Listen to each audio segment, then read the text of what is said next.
고양이의 귀 청소는 자주 해줘야 건강에 좋은 걸까요? 고양이 항문낭은요, 자주 해야 건강할까요? 정말 주사 마취보다 호흡 마취가 더 안전할까요? 고양이 턱드름은요, 꼭 관리를 해줘야만 하는 걸까요? 고양이 한 살은요, 사람의 4살이라던데 정말일까요? 고양이는 사람보다 통증을 덜 느낀다고 하던데 이건 역시 정말일까요? 전염성 복막염은요, 정말 다른 고양이의 전염이 되는 걸까요? 저는 수의사 윤쌤이고요. 오늘은 흔히들 잘못 알고 계시는 고양이의 잘못된 정보들에 대해서 한번 이야기를 해볼까 합니다.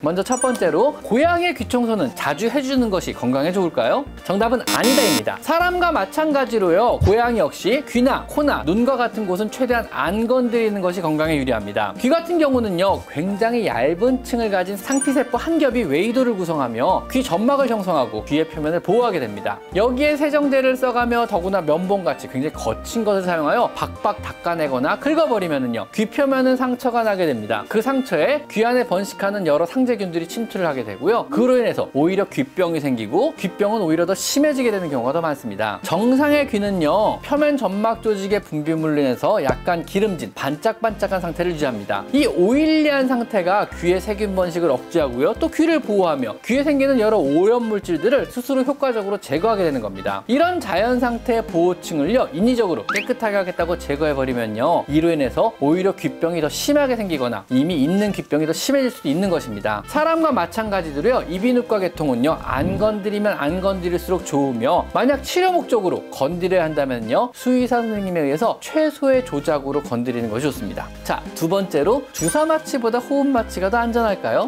이거는 사실 상황에 따라 달라집니다. 정확히는요, 수의사가 안전하다고 생각되는 마취를 고양이의 상태나 시술의 종류에 따라 결정한다고 보시면 됩니다. 사람에서는요, 수면 마취와 전신 마취의 차이가 정확히 이 경우에 해당합니다. 사람에서는 많은 경우에서 건강한 성인의 1시간 이내 시술의 경우는요, 수면 마취를 하게 됩니다. 주사 마취를 하게 되는 거죠. 하지만 만약 시술이 중하거나 시술을 받는 분이 노인이거나 질병을 가진 사람이거나 시술의 규모가 큰 경우는요, 마취과 전문의가 동반하여 주사로 마취를 유도한 후 수면 마취를 하게 됩니다. 주사 마취나 수면 마취가 중요한 것이 아니고 고양이의 상태나 혹은 시술의 종류에 따라 더 적합한 마취 방법이 있을 뿐입니다. 실제 수면 마취 역시요, 주사 마취 후 삽관, 기도에 관을 꼽아서 마취의 유지 자체를 가스 마취라는 것입니다. 마취의 위험도나 사고의 확률을 평가할 때는요, 마취의 종류보다는요, 환자의 상태를 기준으로 클래스 1, 2, 3, 4, 5로 나누고요, 마취 사고의 위험도를 정하게 됩니다. 상황에 따라 더 적합한 마취 방법을 선택하는 것은 전적으로 수의사의 판단에 맡기시면 되는 겁니다. 세 번째로요, 고양이의 한 살은 정말 사람의 4살에 해당할까요? 아닙니다. 그렇지 않습니다. 이것은 고양이의 1년은 사람의 4년이라는 잘못된 정보에서 시작된 것인데요, 미국 수의사협회와 미국 동물병원협회에서 만든 고양이 생애주기 표에 따르면은요, 고양이의 일생을 크게 6단계로 구분하고 있습니다. 태어나면서부터 6개월까지는요, 유년기로 사람의 10살에 해당한다고 합니다. 7개월부터 2살까지는요, 청소년기로 구분하고요, 사람의 12살에서 24살에 해당한다고 합니다. 3살부터 6살까지는요, 고양이의 전성기 시절로 우리 사람의 전성기와 동일한 28살에서 40세에 해당한다고 합니다. 자, 저 윤쌤은 이미 전성기가 지나서 꺾였네요. 슬픕니다. 언제 이렇게 시간이 빨리 가는지 모르겠어요. 고양이 7살부터 10살까지는요, 장년기로서 사람의 44세에서 56살에 해당을 하고요, 고양이가 11살부터는 사람의 60살로 노령기로 구분이 되며, 여기서부터는 고양이의 1년은 사람의 4년으로 보시면 됩니다. 빠르게 성장하여 독립을 하여 사냥을 해야 생존을 해야 하는 자연의 특성상 2년 만에 빠르게 완전히 큰 다음에 천천히 나이가 들어가는 것이 고양이 성장의 특징입니다. 그리고 네 번째로요, 고양이는 사람보다 통증을 덜 느낀다고 합니다. 이것은 정말일까요? 자, 이것은 오해 중에 하나인데요, 이것은 사실 동물의학 분야에서 가장 늦게 발달하기 시작한 분야가 동물 통증에 대한 연구 분야로 생긴 오해일 것 같습니다. 고양이도 사람과 마찬가지로 똑같이 통증을 느낍니다. 단지 고양이는 야생동물의 습성이 강하게 남아있어서 약한 동물은 도태된다는 자연의 습성상 자신의 아픈 모습을 보이지 않으려고 하는 것입니다. 통증이란 게요, 개개인의 고유한 경험의 산물이기 때문에 고양이가 느끼는 통증의 정도를 정도를 사람과 비교할 수는 없습니다. 사람조차도요, 사실 문화나 나이에 따라서 같은 질병에서 느끼는 통증의 정도가 다르기 때문에 그렇습니다. 실제로 개인 성향의 서양 문화권은요, 자신의 통증이나 질병을 숨기려고 하는 성향이 강하고요, 집단 성향이 강한 동양 문화권에서는요, 자신의 질병이나 아프다는 사실을 공개하려는 성향이 강하게 나타난다고 합니다. 과학적인 증거에 의해서요, 고양이의 행동과 통증에 대한 코티솔 호르몬의 증가를 근거로 보면은요, 고양이들 역시 통증을 느끼고 우리 사람과 마찬가지로 똑같이 아프다고 느끼는 것이 사실입니다. 고양이도 아파합니다. 단지 그 표현을 숨기기도 하고요, 표현을 하더라도 우리와는 다른 방식으로 하는 것 같습니다. 제가 만약에 고양이에게 사람 말 한마디를 가르칠 수 있다면요,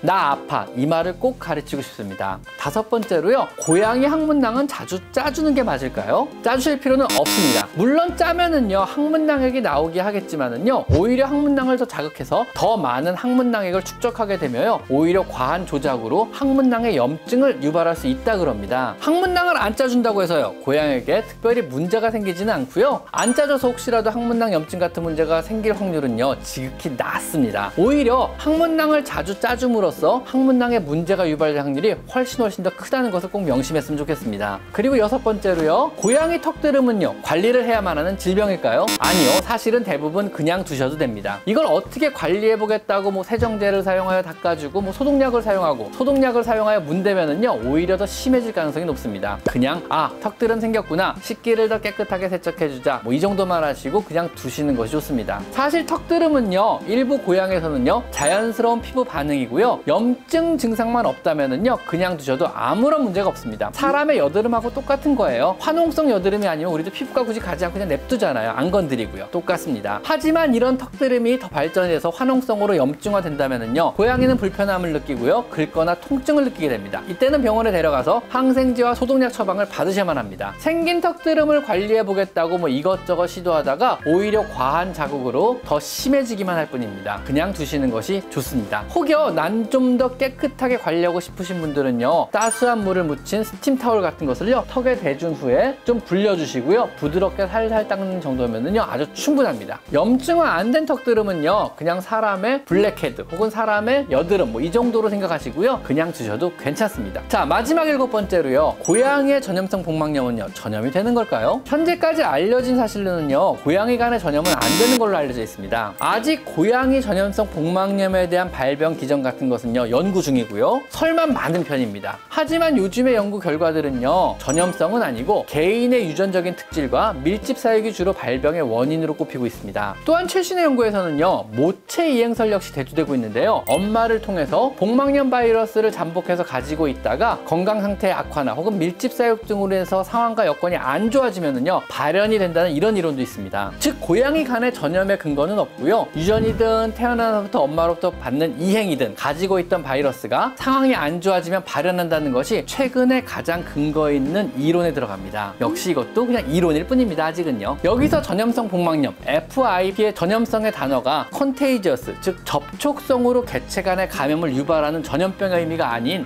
인펙시어스, 감염이 가능한 감염병이라는 의미로 사용됩니다. 아마 굳이 해석을 하자면요, 이 병의 발견 당시에도 전염에 대한 확신이 없어가지고 전염이라는 단어 대신 감염이라는 단어를 사용하게 된 것 같습니다. 현재는요, 감염을 개체 내 장기간의 감염 정도로 해석을 합니다. 자, 어떠신가요? 이미 알고 계신 것도 있을 거고 또 새롭게 알게 된 사실도 있지 않은가요? 자, 지금까지 저는 수의사 윤쌤이었고요. 오늘은요, 많은 분들이 잘못 알고 계신 고양이에 대한 잘못된 정보 7가지에 대해서 한번 알아봤습니다. 자, 오늘은 여기까지 마이펫 상담소였습니다. 감사합니다.